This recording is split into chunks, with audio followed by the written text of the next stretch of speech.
Hi, I am Shalini Chaudhary. आइए अपनी class continue करते हैं। लास्ट क्लास में हमने बजट पढ़ा था। बजट पढ़े थे कितने तरह के होते हैं। बजट दो तरह के बताए थे मैंने आपको, एक मासिक एक वार्षिक। वार्षिक कौन सा था? जो बाय गवर्नमेंट द्वारा दिया जा रहा था। मासिक कौन सा था? जो हमारे घर में यूज हो रहा था, यानी कि हमारे फैमिली मेंबर या हम लोग खुद अपने घर की जरूरत पूरी करने के लिए बना रहे थे। इसके बाद बजट होता क्या है, क्यों बनाया जाता है, वो मैंने आपको बताया था कि बजट बनाने से हमारे किन किन चीजों की सेविंग हो जाती है और कहाँ कहाँ हमें पता लगता है। तो अगर सही मायने में देखें तो बजट का मीनिंग ही बचत है, यानी कि बचत है कि सेविंग हम करते हैं। अगर जब हम बजट बना के चलते हैं तो बचत करते हैं। इसमें हमें बताया था कि जब बजट होता है तो उससे बजट हमें मितव्ययी बना देता है और हम क्या करते हैं, मतलब अपनी आवश्यकताओं की पूर्ति कर लेते हैं, अनावश्यक खर्चों से बच जाते हैं, आय के स्रोत हो जाते हैं, आय में वृद्धि का पता लग जाता है, प्राथमिक आवश्यकता क्या उसको पता लग जाता है। उसके बाद हमने पढ़ा था कि उसके मद किसने दिए हैं, यानी कि उपभोग का नियम पढ़ा था बजट में कि उपभोग का नियम किसने दिया था। उपभोग का नियम आइंस्टाइन एंजल ने दिया था। कब दिया था? 1857 में दिया था। कितने मदों पर दिया था इन्होंने? 3 पे दिया था और 5 इसमें इसके पॉइंट्स थे। कौन से थे ये सब हम अभी पढ़ेंगे। आज हम पढ़ेंगे बजट की परिभाषा,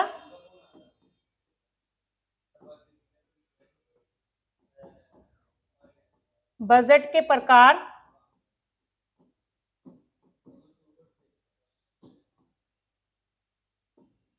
और इसी के साथ हम कौन कौन से जो 5 मद हैं वो पढ़ेंगे, 3 मद एंजल के, और इसी के साथ साथ हम इनको एक्सप्लेनेशन उससे देखेंगे, पूरे डीपली देखेंगे। तो आइए चलते हैं अपनी क्लास की तरफ।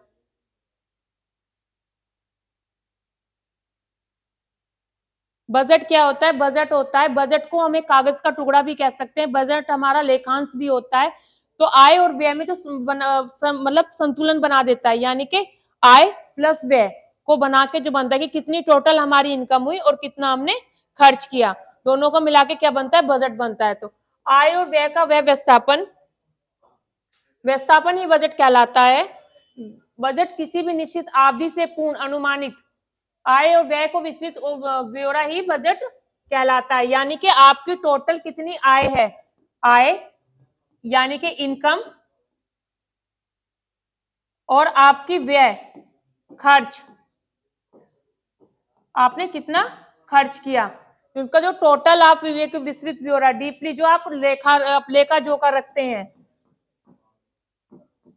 लेखांश, या एक कॉपी पे या एक कागज पे इसको उतार देते हैं, तो आप सरल शब्दों में ये भी कह सकते हैं आय व्यय का लेखा जोखा ही बजट कहलाता है। साधन सदैव सीमित होते हैं, अतः परिवार सीमित आय के परिवार के सभी सदस्यों की आवश्यकताओं की पूर्ति करना, संतुष्ट करना एवं आय का नियोजन करना तथा उसी के अनुमान से व्यय करना बजट कहलाता है। यानी कि लास्ट क्लास में हमने प्रैक्टिस सेट में पढ़ा था कि साधन कैसे हैं, सीमित होते हैं या असीमित होते हैं। तो उसमें हमने ऑप्शन में पढ़ा था सीमित होते हैं। वो क्वेश्चन यहीं से उठा था कि साधन हमेशा सीमित होते हैं, फिर भी हमें जो हमारी आय है उससे हमें क्या करना है? परिवार के सदस्यों की आवश्यकताओं की पूर्ति करनी है, उन्हें संतुष्ट करना है एवं आय का नियोजन करना है, यानी कि अपनी आय की प्लानिंग करने की किस किस तरीके से हमें उसे खर्च करना है तथा उसी के अनुसार व्यय करना है। जो आपने एक प्लानिंग बनाई है उस प्लानिंग के हिसाब से ही आपको खर्च करना है, यही बजट कहलाता है। वेबर के अनुसार क्या डेफिनेशन होती है? वेबर के अनुसार है पारिवारिक बजट आय को व्यवस्थित रूप में ऐसी बातों के लिए व्यय करने पर का तरीका है जिसमें कि अधिकतम सदस्यों की आवश्यकताओं की पूर्ति हो सके। तो जो हमारे राइटर है वेबर के अनुसार वो कहते हैं कि बजट जो है वो परिवार, जो हमारी फैमिली है, उनकी जरूरतों को पूरा करने का एक तरीका है, जिसके अंतर्गत हम अपने क्या करते हैं, जो हमारी फैमिली मेंबर है या जो हमारी नीड है उनको पूरा करते हैं। पूरा कैसे करते हैं कि हमें पता होता है कि हमारी टोटल इनकम कितनी है, और तब बजट हम बनाते हैं तो हमें ये भी पता होता है कि हमें कहाँ खर्च करना है और कहाँ सेविंग करनी है।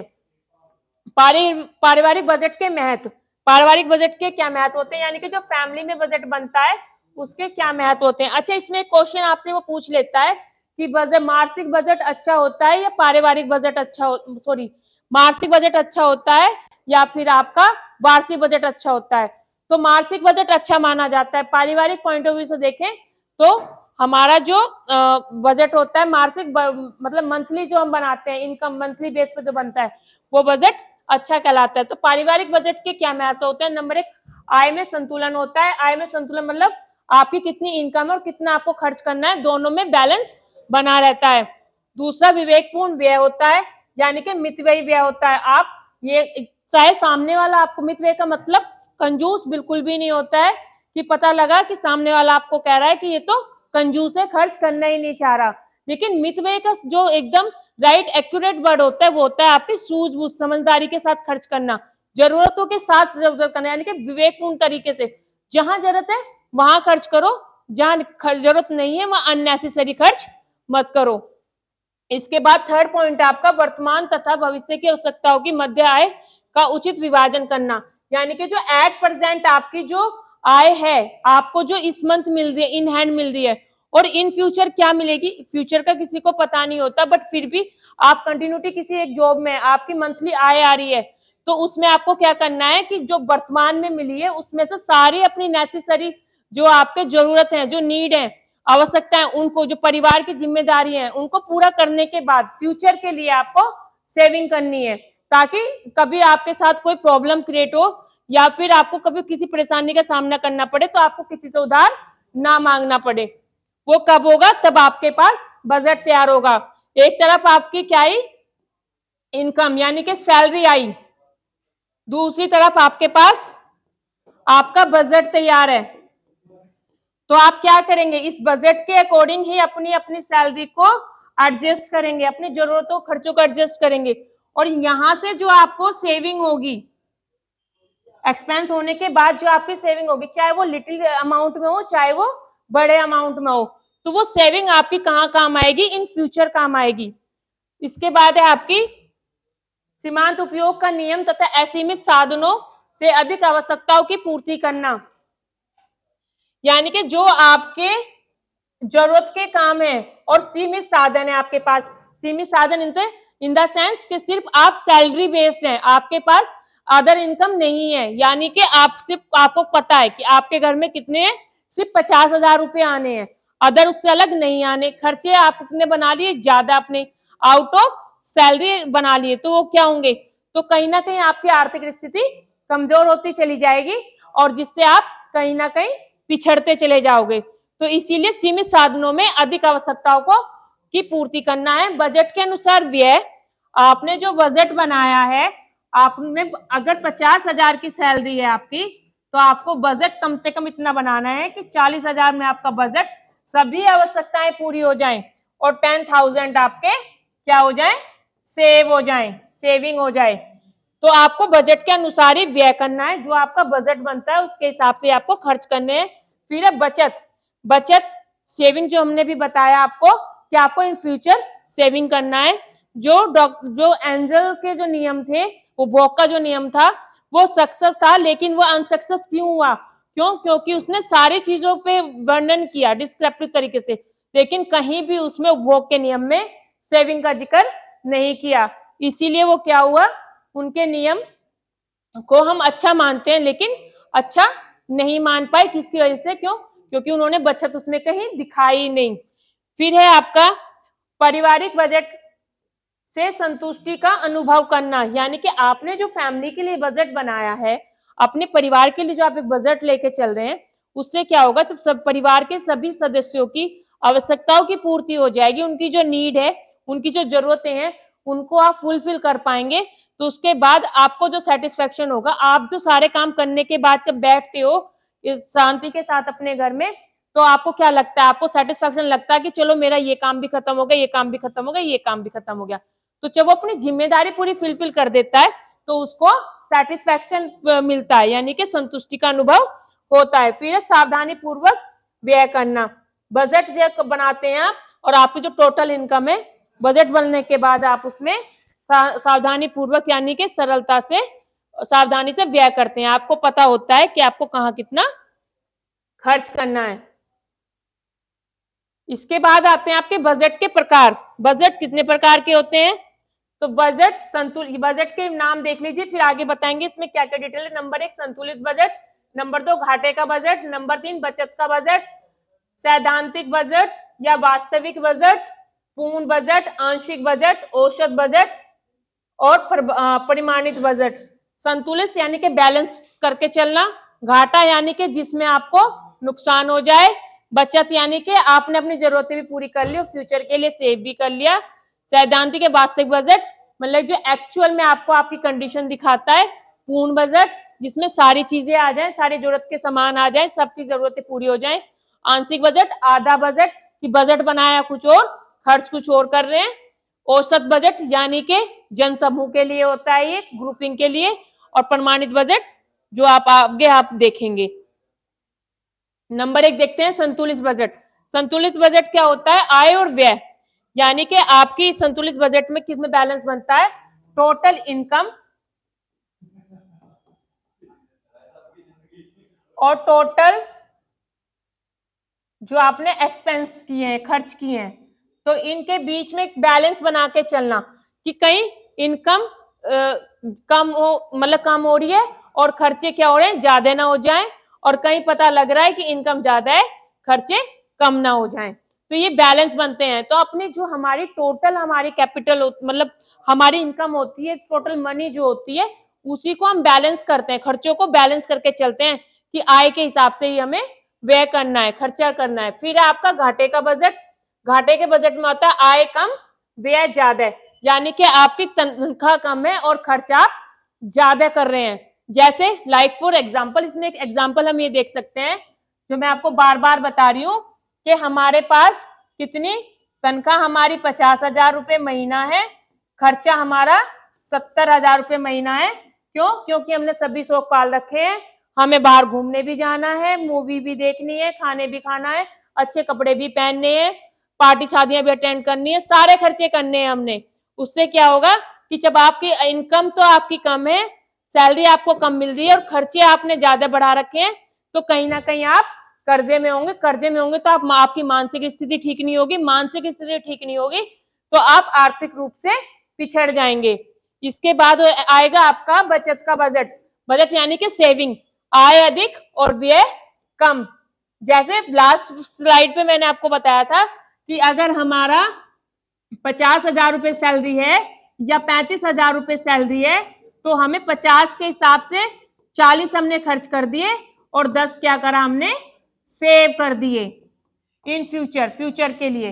तो जब हम अपनी टोटल इनकम को हिसाब लगा के बजट बना के उसके हिसाब से चलते हैं और कुछ पैसे, उसका कुछ परसेंटेज हम फ्यूचर के लिए सेव कर लेते हैं, जो कि हमें जरूरत पड़ने पे या इन फ्यूचर कुछ ट्रेजेडी ना हो जाए तो उसके लिए किसी से मांगना ना पड़े, वो हमारा बचत का बजट कहलाता है। इसके बाद आता है आपका सैद्धांतिक बजट। सैद्धांतिक बजट होता है यानी कि वास्तविक बजट। वास्तविक बजट क्या होता है? परिवार की आय व्यय के वास्तविक ब्यौरे को वास्तविक बजट कहा जाता है। यानी कि एक्चुअल अनुमान लगाना कि अगर भाई 1,000 रुपए ट्यूशन फीस जानी है तो जानी है, 1,500 रुपए स्कूल फीस जानी है तो जानी है, 500 रुपए खर्च दवाई पे होने हैं तो वो होने ही है। मतलब आपको एक्चुअल कंडीशन अपनी पता है एट प्रेजेंट कि टोटल खर्चा आपका कितना है, क्या क्या आपके परिवार की जरूरतें हैं, तो वो आपके वास्तविक बजट में आती हैं। जैसे इनमें से व्यय का सही अनुमान लगाया जाता है। कभी कभी दो परिवारों के बजट एक जैसे नहीं होते। क्यों? अगर आपसे क्वेश्चन पूछ ले कि क्या आप इस बात से सहमत हैं कि दो परिवारों के बजट एक जैसे हो सकते हैं? यस, नो, एक या दो या कोई भी नहीं, तो आप किसके साथ जाएंगे? नहीं। क्यों? क्योंकि दो परिवार है, जैसे हमारे हाथ में 4 उंगलियां, एक अंगूठा, 5 फिंगर्स होती हैं, पांचों इक्वल नहीं होती, वैसे ही इक्वल दो परिवार होते हैं, वो उनकी जरूरतें कभी एक सी नहीं हो सकती। किसी के घर में क्या होता है, जैसे आपके घर में 2 बच्चे हैं, ऐसे समझिए कि आपके 2 बच्चे हैं, एक बच्चा आपका चूजी है खाने में और एक बच्चा आपका कुछ भी खा लेता है। तो जो कुछ भी खा लेता है वो तो हमेशा आपसे डिमांड क्या रखेगा? खाने की रखेगा, ज्यादा खाएगा। जो चूजी है आप उसे ऑप्शन देंगे कि ये भी खा लो, ये भी खा लो, ये भी खा लो, लेकिन वो क्या है, जब उसका मूड होगा तब खाएगा। तो ऐसे ही हर परिवार के जो है बजट और खर्चे अलग होते हैं वो अपने हिसाब से बजट बनाते हैं, तो इसमें आप इस कथन से आप सहमत नहीं होंगे, आप नो के साथ चले जाएंगे। साथ ही साथ एक ही परिवार के हर महीने का बजट भी अलग होता है। किसी के घर में क्या है, किसी को तो रोज शाही पनीर, पनीर, दाल मखनी ये सब खानी है, कोई अपना दाल रोटी में गुजारा कर लेता है। कब जिसको हम ये भी कह देते हैं कि ये कंजूस है, लेकिन एक्चुअल में देखा जाए तो वो कंजूस भी नहीं है, वो कहीं ना कहीं अपनी सेविंग करके चल रहा है अपने आय के अनुसार। और कई लोग होते हैं कि उनको सेविंग करनी नहीं है, कि भाई जितना आया उतना ही हमने खाना है, खाना कपड़े पे वो खर्च कर देते हैं, वो भूल जाते हैं कि उन्हें आने वाले टाइम में जरूरत भी पड़ेगी। प्राय यह कल्पना एवं अनुमान पर आधारित होता है, यानी कि आप सिर्फ एक इमेजिनेशन कर सकते हैं कि हमें 1000 वहां देना है, 1500 वहां देना है, इतने धोबी को देना है, इतने बिजली का बिल देना है, इतने कपड़ों पे खर्च करना है। इसके बाद आता है आपका पूर्ण बजट। पूर्ण, जैसे कि पूर्ण नाम से ही समझ में आ रहा होगा, कंप्लीट। इसमें बजट के छोटे छोटे आय व व्यय का जोड़कर बजट तैयार किया जाता है। कैसे?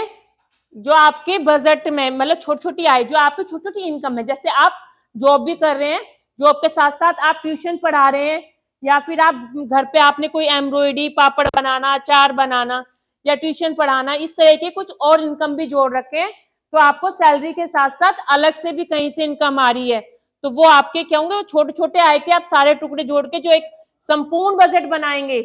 मान लिया आपको 10,000 रुपए सैलरी से आ रहे हैं, और 10,000 ही आप घर पे रह के छोटे छोटे काम करके मतलब कमा पा रहे हैं, तो जो आपकी टोटल इनकम हुई 20,000, ये आपका, इससे मिला के जब आप बजट बनाएंगे तो ये आपका पूर्ण बजट कहलाएगा। आंशिक बजट, आंशिक रूप से ही समझ पा रहे होंगे आप।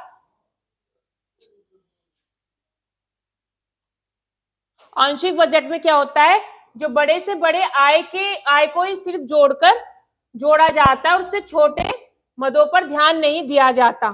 जैसे मैंने आपको आपके वार्षिक बजट में बताया था कि जो बाय गवर्नमेंट द्वारा होते हैं, जो टेंडर पास किए जाते हैं, जैसे सड़क के लिए, रेलवे पर, जल पर, नदी पर, सिंचाई विभाग पर, आपके और भी बहुत सारे टेंडर्स छूटते हैं, उन पे जो गवर्नमेंट आपको देती, मतलब बजट बनाते हैं, बजट पास करती हैं आपके लिए, तो ये आंशिक बजट में जो बड़े बड़े ही जोड़े जाते हैं, सिर्फ जो छोटे छोटे हमारे छोटे छोटे खर्चे होते हैं उनको नहीं जोड़ा जाता। औसत बजट किसी भी वर्ग की विशेष की सभी परिवार की औसत आय व व्यय पर औसत बजट निर्भर करता है। यानी कि आपका जो कोई भी वर्ग है, वर्ग अभी हम 3 आगे पढ़ेंगे, मध्य वर्ग, निम्न वर्ग, उच्च वर्ग, तो जो कोई सा, यानी कि नॉर्मल, जो मिडिल क्लास मतलब हायर फैमिली, लो फैमिली, मिडिल क्लास फैमिली, तो ये आपका क्या करता है कि किसी भी वर्ग के जो आय व्यय है उनका औसत बजट पर निर्भर करता है, यानी कि आप किस फैमिली से बिलोंग करते हैं और आपका बजट कितना है उस पर डिपेंड करता है। फिर आता है आपका प्रमाणित बजट। प्रमाणित बजट क्या होता है, इस बजट में एक रूपरेखा बनाई जाती है, रूपरेखा या ब्लूप्रिंट भी कह सकते हैं, और इसी के आधार पर मानकर बजट का निर्माण किया जाता है। यानी कि आपने एक रफली बना लिया, जब मैंने आपको बताया था मुद्रा में, धन व्यवस्था में पढ़ा था कि आपको यहाँ इतनी ट्यूशन फीस देनी है, ये आपको स्कूल फीस देनी है, ये आपको बिजली का बिल देना है, ये आपको रेंट देना है, इतना आपको मेडिसिन पे खर्च करना है, अगर आपके घर में कोई है, इतना आपको क्या करना है, एंटरटेनमेंट पर करना है, और अदर चार्जेस, जो अदर आपके एक्सपेंस होते हैं। तो इस तरीके से आप एक क्या करेंगे, रूपरेखा बना लेंगे, और उसके बाद आप एक रूपरेखा बनाकर जो बजट का निर्माण करेंगे वो आपका क्या कहलाएगा, प्रमाणित बजट कहलाता है। इसके बाद हमने कल थोड़ा सा देख लिया था लास्ट क्लास में, आप देखिएगा लास्ट वीडियो में जाके, एंजल लॉ। एंजल लॉ हमने आपको पढ़ाया था कि एंजल लॉ कब आया, और इनका डेट ऑफ बर्थ और ये सब। तो एंजल लॉ जो है हमारा, वो 1857 में आया था। इनका पूरा, ये एक जर्मनी की अर्थशास्त्री थे, इन्होंने क्या, एंजल इनका पूरा नाम था, और इन्होंने क्या करा था, इन्होंने जो हमारे जीने का जो तरीका है, हमारे तो जीवन की आवश्यकताएं हैं, उनके स्तरों को बताया था। एंजल ने। इनका जो ये लॉ था ये इसीलिए असफल रहा, क्यों? क्योंकि इन्होंने अपने बजट में कहीं भी बचत की बात नहीं की थी। तो इन्होंने क्या बताया था? इन्होंने बताया कि आय में वृद्धि के साथ साथ भोजन पर होने वाला व्यय का परसेंटेज कम हो जाता है। यानी कि आगे जो हम टेबल बना के पढ़ेंगे तो इन्होंने बताया 3 वर्ग को हम रखेंगे, मध्य वर्ग, निम्न वर्ग, मध्य वर्ग, उच्च वर्ग। तो जो हमारा कपड़ा, रोटी, मकान, जो हमारी बेसिक नीड होती है, तो कैसे वो हमारे आय के साथ साथ किसमें परसेंटेज बढ़ जाता है और किसमें घट जाता है।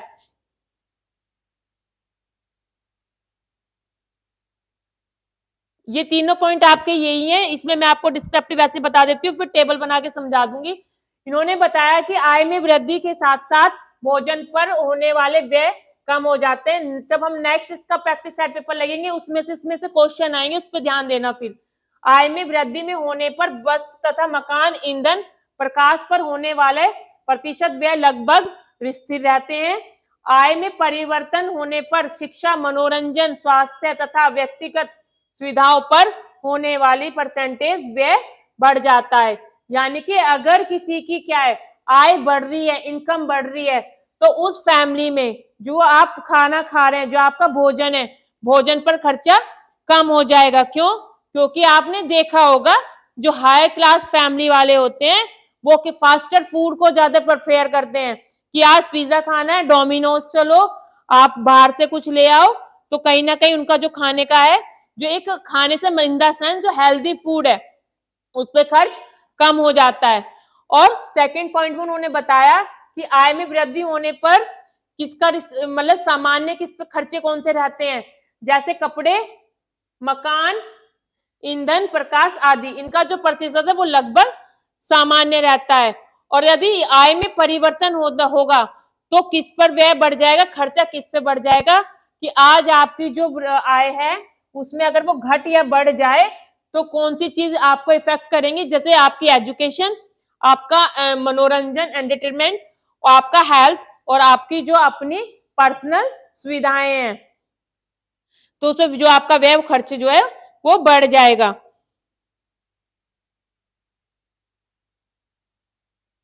एंजल लॉ का सबसे बड़ा दोष ही यह है कि इसमें बचत का प्रावधान नहीं है। ये मैं आपको बता चुकी हूँ, ये आपने डिटेल्स में देखा। अब इसको ना एक बार ऐसे समझते हैं टेबल बना के।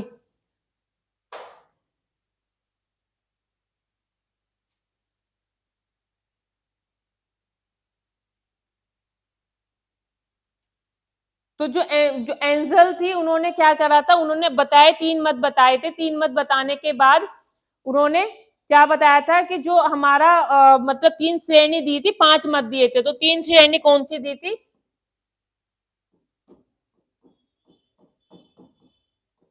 एंजल लॉ यानी कि उपभोग का नियम।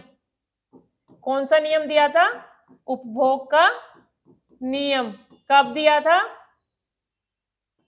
1857 में। ये कौन थी? ये जर्मनी की थी या था, ये कंफर्म नहीं और नाम सेम ही है।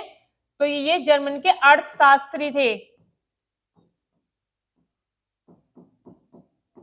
तो इन्होंने क्या किया, इन्होंने अपनी एक बुक लिखी, उसके अंदर उपभोग का नियम लिखा। उपभोग के नियम में इन्होंने श्रेणियों में डिवाइड किया।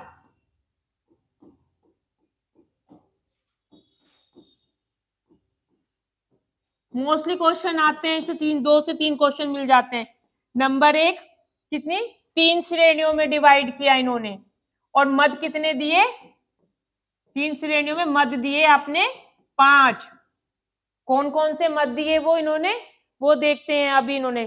तो जो हमारे दिए थे आय के साथ साथ, इन्होंने आय को इन्होंने क्या किया था, बेस माना था, आय के हिसाब से दिए थे। तो पहला इन्होंने दिया क्या, भोजन। फिर इन्होंने दिया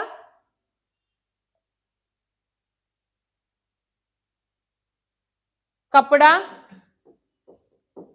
फिर इन्होंने दिया बिजली।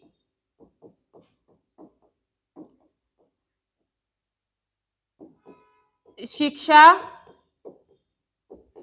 और मनोरंजन। तो ये जो इन्होंने दिए 5 मद, भोजन, कपड़ा, बिजली, शिक्षा और मनोरंजन।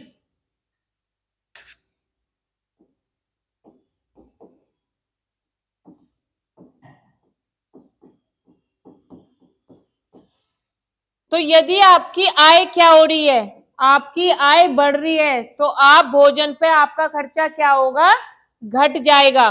क्वेश्चन आपसे पूछता है कि उपयोग के नियम के अनुसार यदि आय बढ़ रही है तो भोजन पर जो हमारा व्यय होगा उसका प्रतिशत घटेगा या बढ़ेगा। तो आय के एंजल के नियम के अनुसार, उपभोग के नियम के अनुसार आय के अकॉर्डिंग भोजन पर जो हमारा खर्चा होगा, व्यय होगा, वो घट जाएगा। कपड़ा, बिजली और आपका इसमें ईंधन भी दे सकते हैं, और मनोरंजन, इनका क्या है, आपका स्थिर रहेगा या फिर सामान्य कह सकते हैं।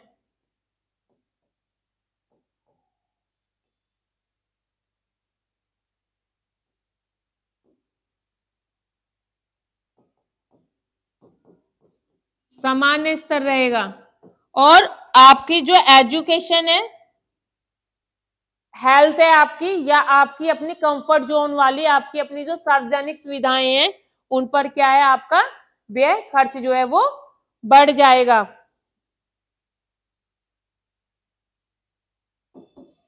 ये हमने वहां भी पढ़ा था, फिर भी मैं दोबारा बता देती हूँ क्योंकि इससे एंजल का लो इंपोर्टेंट टॉपिक है। इससे आपके 2 से 3 क्वेश्चन आते हैं।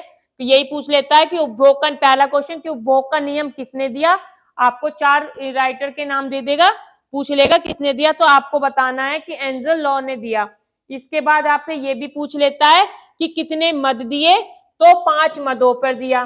कितनी श्रेणियों में डिवाइड किया, तो 3 श्रेणियों में डिवाइड किया। कौन सी 3 श्रेणियां थी, नंबर 1 निम्न वर्ग, निम्न वर्ग के परिवार, नंबर 2 मध्य वर्ग, नंबर 3 उच्च वर्ग।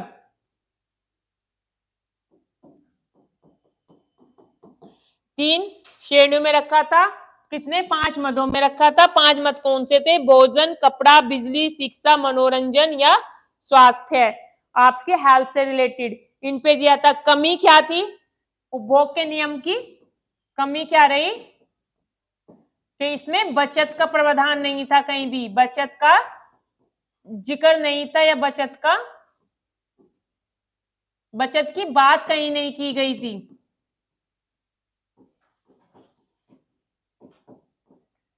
ये आपके एंजल के नियम से रिलेटेड क्वेश्चन थे। तो इसके कौन कौन से बेस क्वेश्चन आपके बन रहे थे, इसके बेसिस क्वेश्चन आपके यही बन रहे थे कि जो एंजल उपभोग का नियम किसने दिया, कब आया, 1857 में आया, किसने दिया, एंजल लॉ ने दिया। ये कौन थी, जर्मनी के अर्थशास्त्री थे। इन्होंने कितने श्रेणियों में अपने जो भोग का नियम था कितने श्रेणियों में बांटा, 3 में बांटा। कितने मदों में बांटा, 5 मदों में बांटा। 5 मद कौन कौन से थे, भोजन, कपड़ा, मकान और आपका बिजली, शिक्षा, मनोरंजन, स्वास्थ्य। और किस बेस पे इन्होंने बनाया था, आय का। इन्होंने अपने उपभोग के नियम में सारी चीजों का बजट किया, जिक्र किया, आय का जिक्र किया, व्यय का जिक्र किया, बजट का जिक्र किया, लेकिन कहीं भी किसका बजट जिक्र नहीं था, बचत का, सेविंग का कहीं भी जिक्र नहीं था। यही जो था इनका नेगेटिव पॉइंट बना आगे चलकर इनकी बुक का, कि इन्होंने खूब भर भर के लिखा कि कौन सी किस श्रेणी में हमें कितना खर्च कपड़े पे हो रहा है, कितना खाने पे हो रहा है, कहाँ बढ़ रहा है खर्च, कहाँ घट रहा है, लेकिन कहीं भी इन्होंने पूरी टोटल इनकम में सेविंग का जिक्र नहीं किया। जबकि हम बजट में क्या पढ़ते हैं, बजट में हम पढ़ते ही ये हैं कि हमारी टोटल इनकम इतनी है, इतना हमने उसमें व्यय किया, खर्च किया, और ये हमने क्या किया, दोनों का समायोजन करके सेविंग की। तो ये टॉपिक आपका आज कंप्लीट है। 4 से 5 क्वेश्चन इस टॉपिक से आते हैं बजट से।